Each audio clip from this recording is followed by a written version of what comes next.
I'm your host, Brandy Fleck, and this is Human Amplified. This is a show about our existence, our place in the world, what it all means, and ways to make it better. From big picture ideas that blow your mind to practical life advice, we explore it all. We amplify the voices of healers, survivors, mystics, disruptors, scientists, creatives, and everyday people like you and me to expand our consciousness and use that awareness to evolve into who we really want to be in the depths of our soul. Humans Amplified. Thanks for tuning in. If you enjoy this episode, please go rate and review the show. And remember to subscribe where you get your podcasts and on YouTube. Support for this podcast comes from Bed of Nails. You've probably seen acupressure products before, maybe in your Facebook feed or something like that. It could be for any number of brands, but it's a fact that the Bed of Nails is the Swedish original. I've been using the Bed of Nails mat and pillow since 2012. Before they were popular, no joke. I personally remember when no other products were widely available and when I was scared to even try it. But I did try it. When you lay on it at first, it can get a little uncomfortable, but that's short-lived. After a few minutes, your back gets warm, starts pulsing, and then starts to relax. You quickly get used to distributing your weight on the Bed of Nails, and it's nothing but a welcomed reprieve from a stressful day. Over the years, it's helped me increase circulation, relax, and reduce pain in my back and neck. I also use my Bed of Nails every single time I meditate, and I love it. If you feel like you would like to do the same, you can shop my Bed of Nails affiliate link to get yours. I have put that link in the show notes of the episode, or if you're watching on YouTube, you can find it in the description of this video. And there is also a discount code there for you where you can get 15% off at checkout. So be sure to go get it. Today, we're talking to Nashvilleian John M. DeMarco.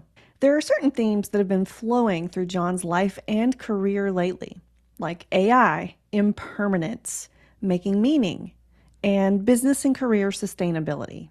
That means he's exploring these themes as a fiction writer, nonfiction writer, speaker, and coach. By the way, John is a professional certified coach, and he's been coaching executives for 19 years. But the discussion we have is less about being an executive and more about being a human in our ever-changing world. What's important to point out here is that our personal and professional lives aren't really separate. We're whole humans, and what goes on in one area of our life touches all other areas of our life. Throughout this episode, we dive deeper into most of the themes that John and his clients are experiencing, starting with managing expectations around impermanence. That is, the fact that nothing ever stays the same, and one day we're all going to die. And how that impacts our satisfaction and what that even means for how we're separate from and connected to each other. We talk about how greed, selfishness, and delusions come about, but also how we can choose a healthier way of being amid constant change to experience more joy and meaning instead. Then we explore what legacy is, why it's important, and how we influence it. Then the episode takes a turn into considering mindfulness and tapping into a greater good.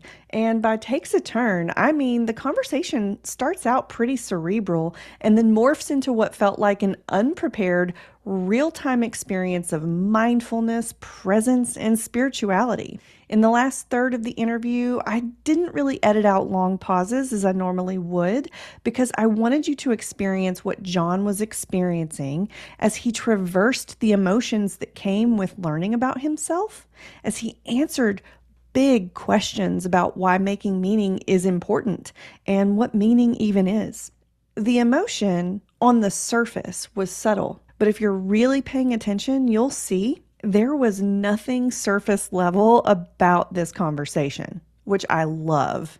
The emotion and thoughtfulness is palpable. So let's dive in.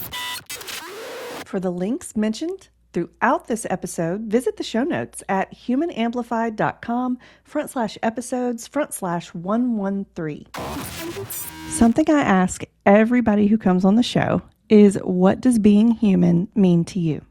I love that you asked that consistent question of everyone. For me, it's being in touch with what's happening inside my body, actually feeling things in real time, like having my head and my body be connected, right? Rather than just being lost in thought. Because you can be lost in thought, obviously, still be human, right? Using the brain. But I find that I feel most alive when there's this I don't know, this symphony between my breath, my mind, my body, and when I'm able to generate that symphony, right, through mindfulness or meditation or just those wonderful moments of flow or being in the zone, I don't know, I just feel this deeper joy and sense of purpose and excitement, and that's when I feel most alive, and therefore that's when I feel most human. Not sure how that aligns with what other guests say, but that's what comes to mind for me. It's interesting because I've been asking people this question since like the fall of 2017, and it has changed over the years. Yeah. And it's really interesting because people are starting to talk about like their bodies and getting back to their like the basics of like reconnecting. And I find it so interesting. Wow. Yeah. There's this the, this connective tissue, right, between conversations of different people from all different backgrounds across time. Yeah. Oh, and I love that you used the word symphony. It reminds me of that too. It's like a all the different pieces and parts come together to make the whole, and it's this beautiful thing. So I love that. Everybody, I would love to welcome to the show today John DeMarco. John, thank you so much for being here and welcome. Thank you, Brandy. It is great to be here. A real honor. Awesome. Well, I'm looking forward to our conversation today. And before we jump in, though, can you just give our listeners a little rundown on who you are and what you do? Yeah, certainly. I'm a professional executive coach. I coach executives, managers, high potential individual contributors. I also do a lot of 360 coaching and assessment coaching. And I spent 18 years as an internal coach within HR departments, primarily in technology and healthcare. And now I'm running my own full-time coaching practice out of my home base in Nashville and anywhere else that has an internet or an airport. Awesome. Awesome. And aren't you an author as well? I am. I've been writing since I was a kid. It's always been my first love. I was a journalist in my 20s. I always did a lot of creative writing growing up, and have written and published 3 books and do a lot of articles and scripts and pretty much I love creating content and always have. Awesome. Awesome. So I know some of the things we're going to talk about today are things that you work on with some of your coaching clients, but also you sort of work these themes into your characters when you're writing fiction. Is that true? I do. It's really interesting. The last 6 or 7 years or so, it's not like I wouldn't call that an era, but it seems that somewhere around 2017, 2018, there was a shift toward reading even more of like certain kinds of books, mindfulness books by authors who were, different than me, more diverse backgrounds. And then really beginning to lean into reading about technology and AI and virtual reality and all those things, and just kind of connecting some of those dots. And the last time I published any work of fiction was, I believe, early 2018. And I have found that I've been living with this group of characters that I first started dreaming up around 2017, 2018. And they have moved into various different potential writing projects. And about 3.5, 4 years ago, they all finally, found a home in this novel that I've been planning and researching really since, late 2020. And it's amazing how I kept thinking I was going to start the first draft, like, within a year after that. And it's wild just how much things have developed, how much the characters have changed, how much I've changed, and just my thinking has iterated. I, I feel like I say this every few months. I'm pretty close now to actually starting the first draft. Yeah. I do have a very robust outline. I know what I think is going to happen, which of course you learn so much about your characters and the story and yourself along the way, which is exciting and kind of terrifying because it could suck. You could, well, that's Yeah. why I haven't started. I'm worried it might suck. Can I say that on a podcast? I can say that, right?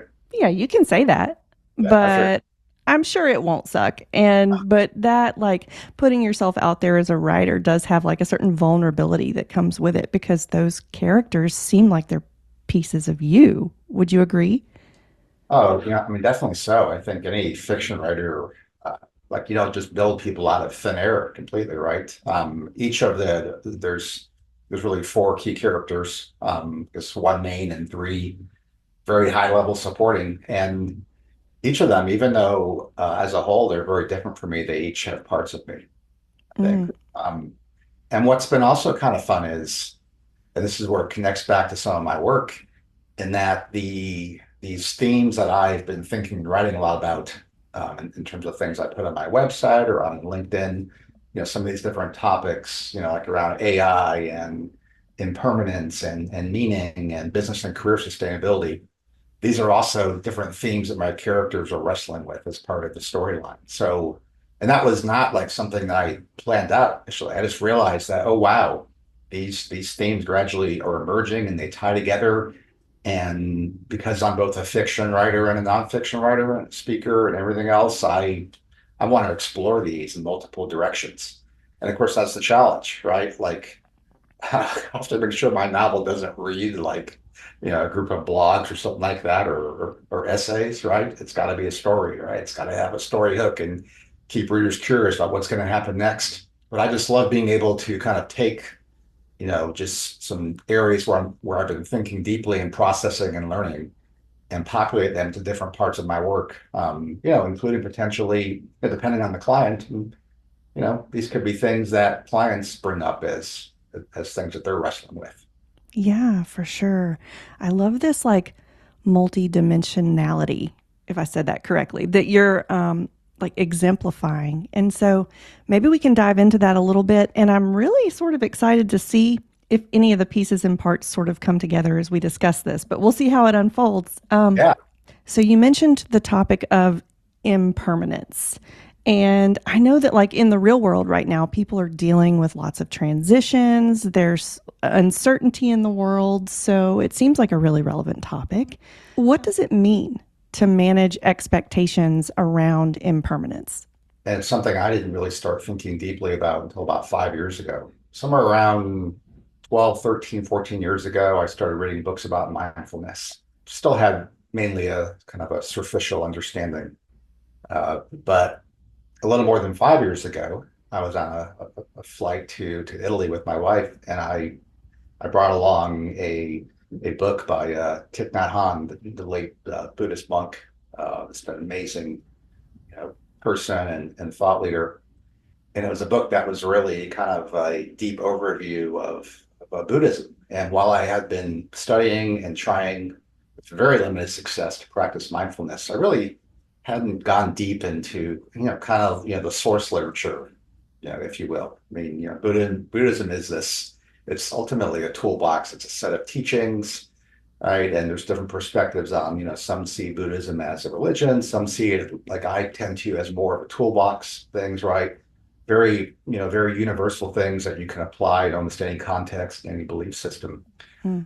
But what struck me in that book was when Thich Nhat Hanh said that there's something deeper to the Buddhist teaching than like the Four Noble Truths, right? And the Noble Eightfold Path, which, Buddhism is most known for.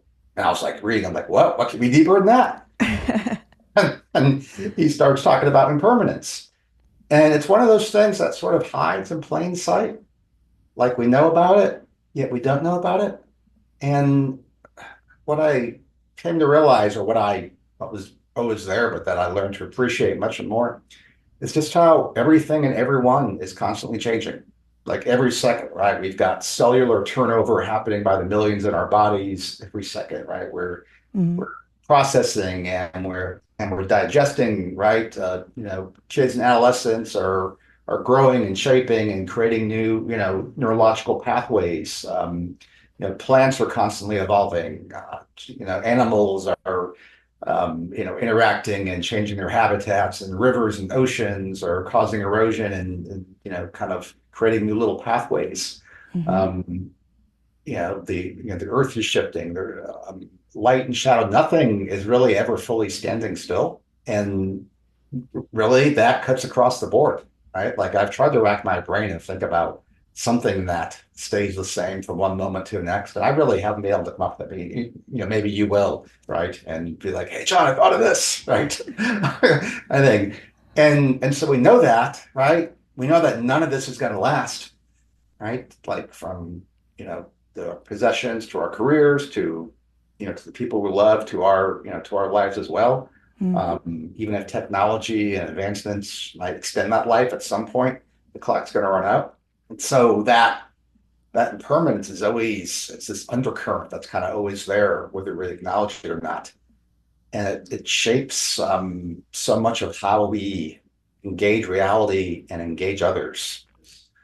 And what has worked for me is just I'm constantly writing out by hand some of these key practices and mantras and things in journals.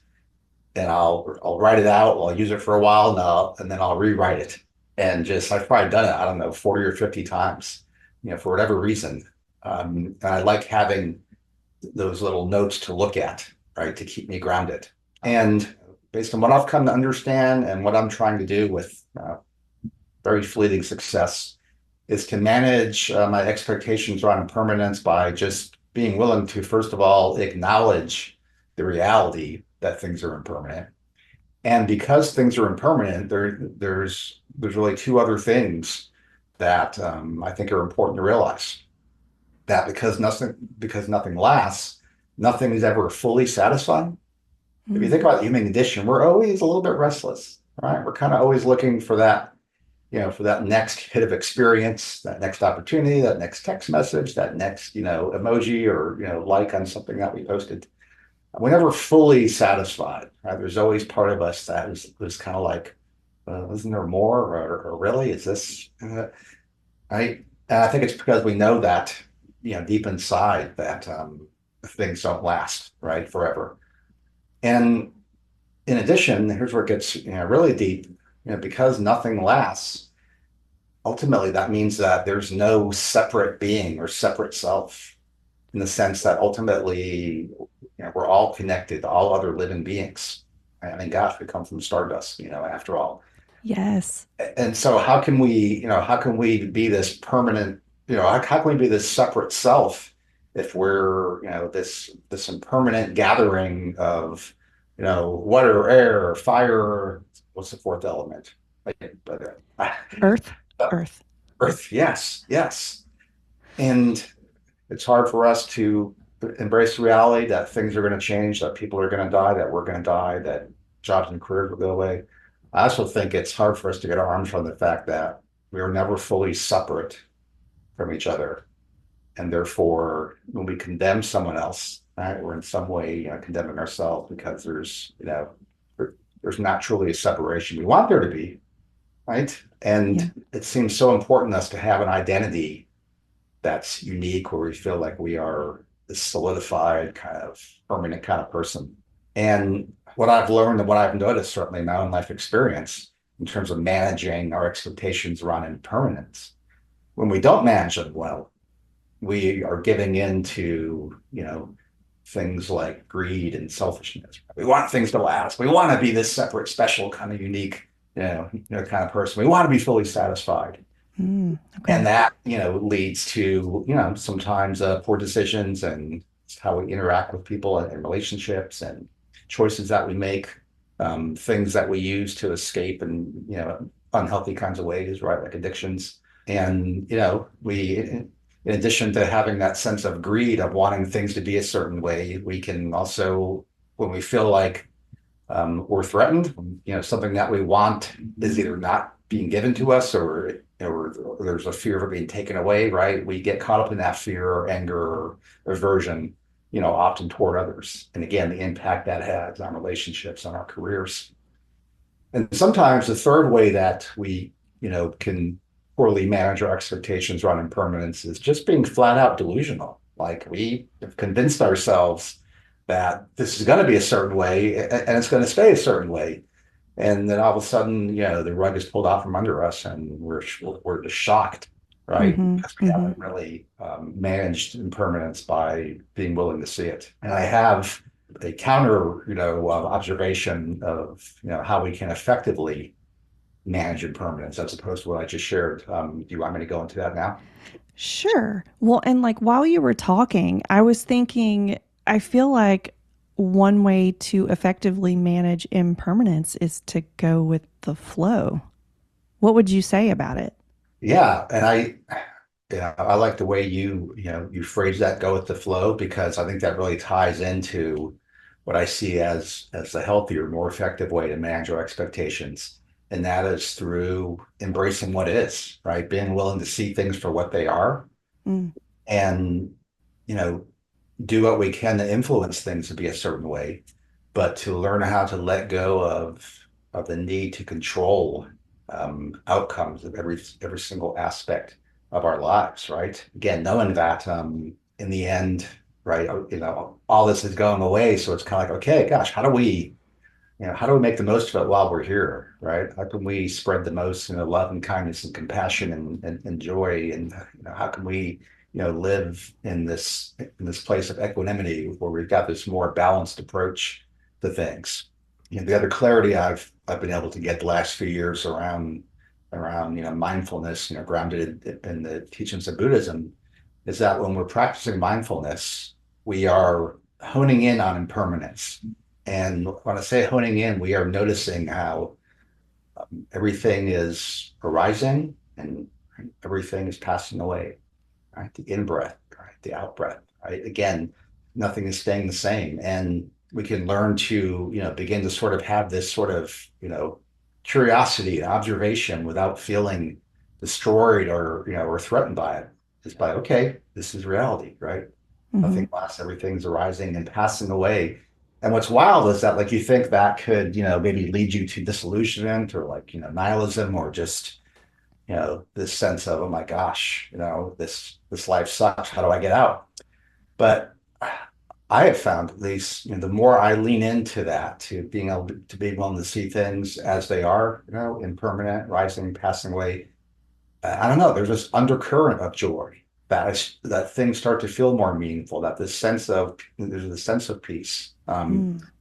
and that is especially amplified through this practice that's I always butcher these words, but the Brahma Viharas. I think is how you pronounce it. It's sometimes called like the four immeasurables, and it's a set of mantras that and you've probably heard some of these or maybe practiced them, but it's around four areas. Mantras around loving kindness, compassion, sympathetic or altruistic joy, depending on who you're talking to, the writer, and equanimity. And when I am consistently reciting and really leaning into these mantras, that is a way to not just cope, but really thrive in a world where nothing lasts. And it's a way to both really nurture yourself, but also just have these deep, abiding feelings of love and respect and kindness toward other people, which is not always easy to do in day-to-day life. Yeah. I really love how you connected impermanence to meaning making or having a meaningful life. And I think we'll go there in just a second. But before we do, how does this philosophy or this deep thinking that you do, I'm assuming just for your own personal management of impermanence, but how does this look in a coaching relationship? Yeah. I mean, the important thing to know about coaching is, as a coach is that the coach doesn't bring the agenda right to the table. Mm-hmm. The client brings the topic, right? I start every coaching session with some combination of what would you like to talk about today, or what are you hoping to walk away with today? And there are times when a client will bring up a topic that is related in some way to mindfulness, either directly or tangentially.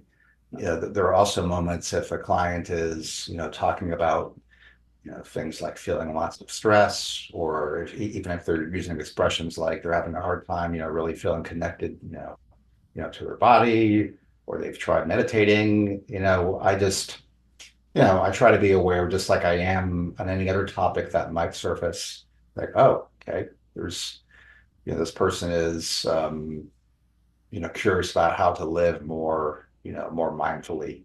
And so if they are surfacing, right, that topic, there have been times when I would ask permission to first of all explore it more. And then, there's times when, with the client's permission, where I've led them through like a brief, activity, like a breathing exercise or like a body scan.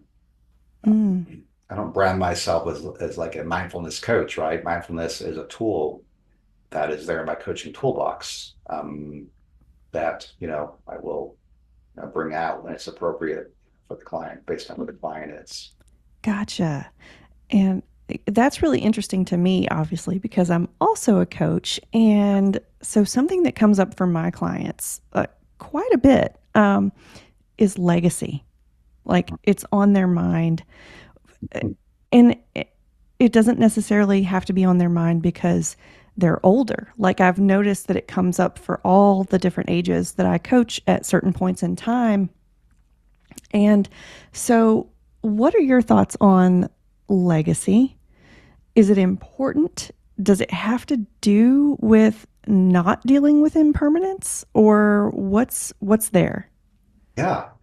I was thinking about that, that question of yours as I was preparing for this interview, and I keep thinking of one of the lines from Hamilton, which I have played that musical so many times, it's like forever stuck in my brain. But there's this one refrain and song that talks about you have no control who lives, who dies, who tells your story, and I think that there's a lot of truth in that.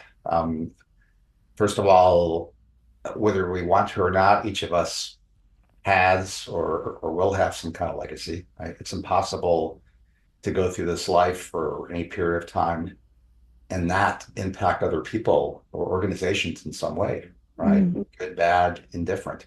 And so it's sort of like I had a professor in graduate school who was talking about, it was a class on public speaking, but he pointed to something larger, saying, in terms of communication, that you cannot not communicate every second that you're around other people, right? Your body language, your tone, your inflection, whatever it happens to be, you are communicating something. And sort of like with organizations, with like, branding, right? Every brand is always telling a story. Every organization is known for something, and every individual, because we have personal brands, right? We are in some way always communicating our value or lack thereof. So I see legacy in the same kind of way. We touch the people around us.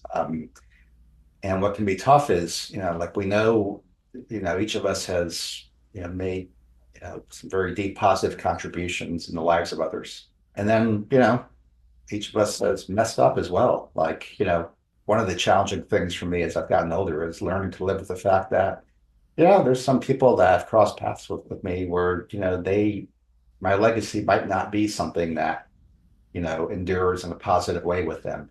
mm, And there's nothing I can do about that.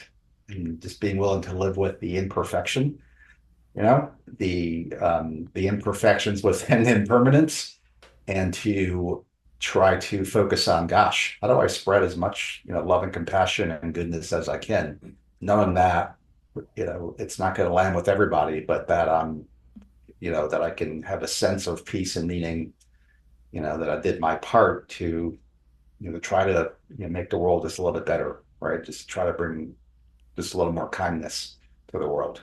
So that's how I view legacy. okay. Yeah. What's really interesting there is how you brought the multi-dimensionality into the discussion about legacy because like I think I've always looked at it as we have one legacy that we leave behind. But what's cool about what you just said is that your legacy changes depending on who you're talking to that you've impacted. Yeah. So you could have like a million legacies because you've Thank crossed goodness. paths with so many different people in your lifetime. I don't want just one. What if it's bad? You know? Yeah, that's a really interesting to think about. Yeah. Yeah. I mean, ultimately, right, these things we're talking about, I mean, there is this connective tissue, right, between all of them. And I found it out preparing. I was writing out my thoughts and putting them in clusters and buckets. And then I'm drawing little arrows back and forth. I'm like, oh, these ultimately come back to the same thing, right? How do we try to create meaning and spread joy and love in a world where nothing lasts? Mm. Does the legacy last? The legacy, I think legacies that are passed on last, right? Like through tradition? Traditions or memories, right? Like, I mean, there's my father is no longer living, and so my daughters, just knew him briefly when they were little, but I've been able to share stories, right, about him. So in some sense, his legacy lives on, and if they have children someday, hopefully not for a long, long time, they may pass on those stories. As a writer, right, we always hope that our stuff will be read, certainly in our lifetimes, but after we're gone. So, some legacies, we'll adore, some pieces, maybe some fragments, and there's probably some things that won't. There's probably some things we do or say that will be long forgotten. And that's again, learn to live with that tension, right?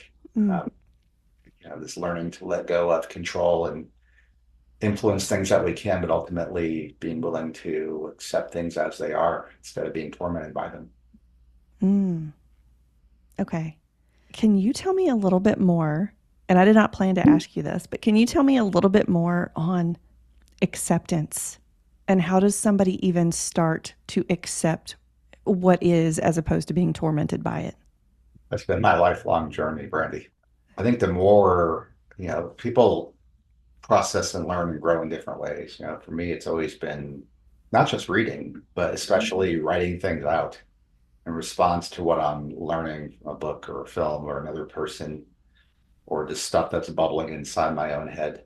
And so what has helped me is just to constantly be writing out and processing things and looking at it and trying to see connections and trying to eventually stop repeating, the same behaviors or thought patterns. And I've especially leaned into, areas of pain, right? I mean, things that have been harder for me to accept, right? Ways in which I've, times let my children down, or ways in which I have, hurt others and, relationships, by first of all being willing to look at it and say, okay, yes, these things actually happened, right? These are the things that have happened in my life, that have brought me joy. These were things that have brought me sorrow or anguish, or have brought that to others as well. And just through, I don't know, through just reflecting on them regularly across time, processing them sometimes in therapy sessions or with family or friends, just kind of learning how first of all, acknowledge that it's the truth that, these, right? Instead of trying to how online we cultivate these personas, right? Social media Mm-hmm. and everything, trying to not have that cultivated persona inside my own head, being willing to kind of keep it real, at least inside my head, right? 'Cause certainly we don't need to talk to everything, talk to the world about everything, that we feel about ourselves. Again, that's what's been helpful to me, right? To really start to see it and to own it. And then through the practices around, some of the things like, practicing compassion and loving kindness and equanimity. I mean, it's a lifelong process because I'm trying to unlearn decades and decades of certain wiring and, neural pathways, Mm-hmm.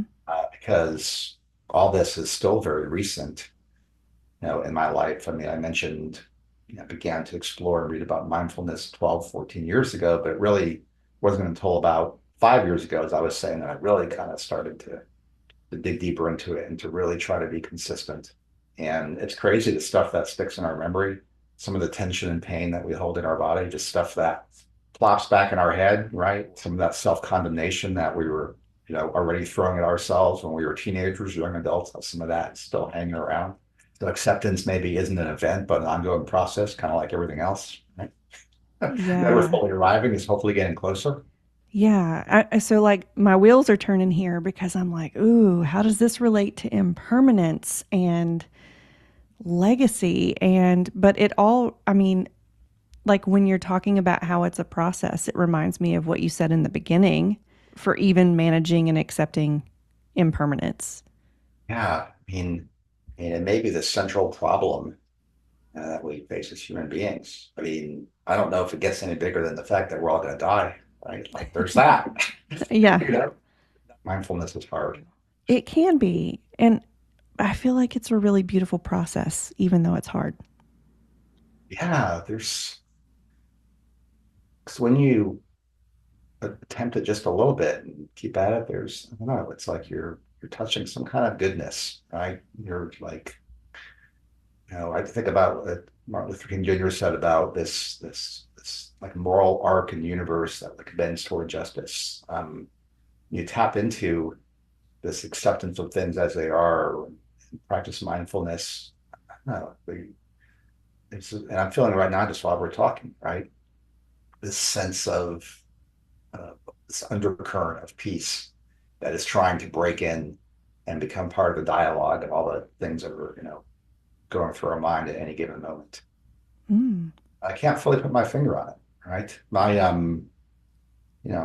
spiritual life has evolved to the point where, I'm really not sure, you know, what kind of being may or may not be out there.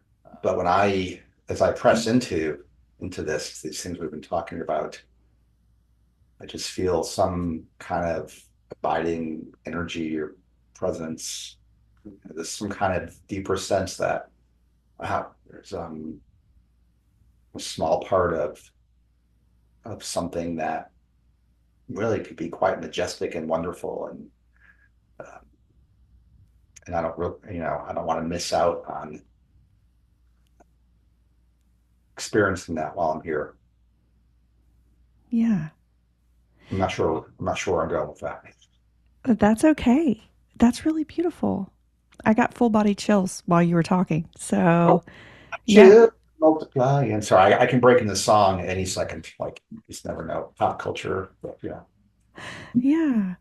Well, so let's pivot a little bit into making meaning. Why does it matter? And where does the meaning come from? I think the meaning comes from, the meaning and the so what comes from paying attention to the stuff that helps us to feel most vibrant and excited, amid this, I don't want to call it a sinking ship, but, in this temporary Earth suit, right, that we're wearing on this, The meat suit. yeah, yeah, exactly. Yeah.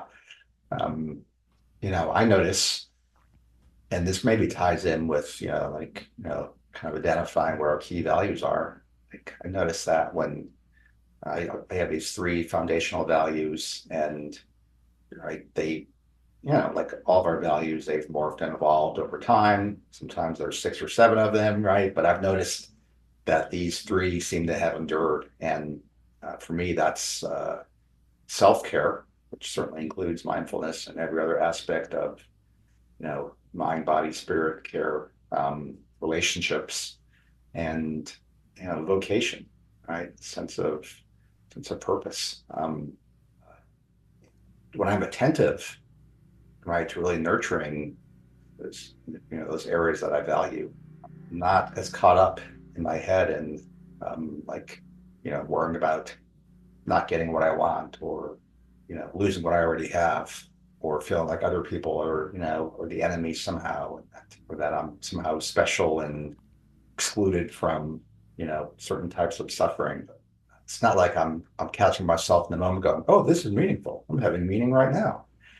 It's more of just noticing over time by practicing self-care, relationships, vocation. And vocation is a term I use very loosely because it doesn't just, to me, cover the work that I do, right? my professional work has always felt like a calling in some way. I've always wanted to transform the world in some way through communication and engaging others. But part of it is also just experiencing the arts. I mean, I love jazz, I love film, I love music. I like going to museums. I don't always love it, but I appreciate it. Just the things that tend to nourish me. I don't know, maybe that could fall under self-care too, right? At some point, things ultimately don't just stay like in one bucket, right? Or in one Hmm. category. If you're willing to embrace the long haul of however long this journey is, right? This marathon, pay attention to stuff that really just gives you that abiding sense of peace and excitement and joy that gets you in the zone, and just do as much as you can to position yourself to experience those things, right? Again and again and again. And hopefully, as you're doing that, again, everyone's circumstances are different, but if you're able to lean into those things some each day, then you have those little moments of meaning. Those are wonderful moments. What is meaning? It, I don't know. What do you think it is? I mean, it's funny, like when I think about like my values of self-care, relationships, and vocation, I feel like those values ultimately inform and drive what I really want. And that's a tough thing to kind of get very concise about. What I really want, given all this. And what I notice is that I use the words joy, meaning, and peace kind of interchangeably. Okay. And that's kind of over time, right? Over just the struggles and failures and setbacks that I feel I enjoy the human, experience. My humanity feels amplified when there's moments of joy or meaning or peace happening. And I don't think I really know how to differentiate them. I mean, I'm sure others could, right? There's obviously, very clear, dictionary definitions and all of that, but they kind of blend together for me. Like I don't know where joy ends and meaning begins, or where meaning ends and peace begins. It's just this kind of abiding sense of, yes, to me that's meaning. Like Yeah. I mean, like oh wow, I am and I'm kind of learning just as I'm processing it out loud with you here, right? As I'm wrestling with that question, what is meaning? Because I don't know if I've ever fully tried to put it into like a sentence, right? I've been thinking about things that create meaning and Hmm. things that have or don't have, the quote, lasting meaning. I guess meaning is any experience where we just feel like part of something bigger, and that life is worth it. Ooh. I Like life, really, and maybe we'll stick around and be loving and give it our all. yeah. Yeah.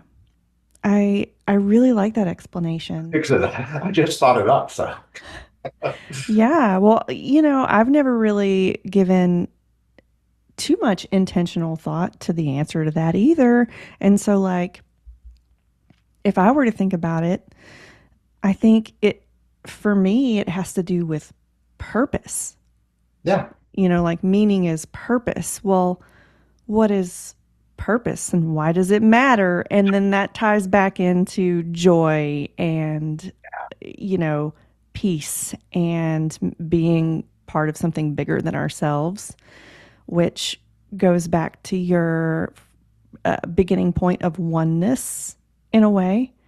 It's just all, yeah, it's a lot to think about, but I think a takeaway for our listeners is that if you can fully feel in your body and in your being a yes, then there's some kind of meaning there. It's important. yeah, I'm not sure how you would like, quantify that and, measure it up, but yes. Oh, what kind of yes? Well, yes. A true Oh, yes, like sometimes you just know. yeah. Not a yes, but yeah, Hmm. a yes beyond the words. Why yes? Yeah. We've talked about a lot. And it's been sort of philosophical, sort of spiritual. And I love these types of conversations. And I want to make sure that we covered everything that you think is important. Is there anything I didn't ask you that you want to share? I'm grateful whenever I can have, one of these kinds of conversations. Right. I haven't been a podcast guest many times, so it's a real privilege to be invited to your show, and I've learned more about myself just by grappling with some of these questions in real time and hearing the things coming out of my mouth and like, I want to press into that more, or gosh, what do I mean by that? I want to explore that more. So I don't, I can't think of any topics that I still wanted to cover because, gosh, I feel like we covered a lot, mostly because I talked and rambled on a lot. No, I think it was great. And thank you so much for that. Like, I'm honored that you came on the show. I was so excited for you to come on. So thank you for being here. And before we end, where can our listeners find you and your work? So my website is johnmdemarco.com, and I'm on LinkedIn. John M. DeMarco LLC is the name of my company, which is probably not easy to roll off my tongue. So web search, LinkedIn, Instagram, Facebook. Well, we will link to those places for everybody. They'll be in the show notes.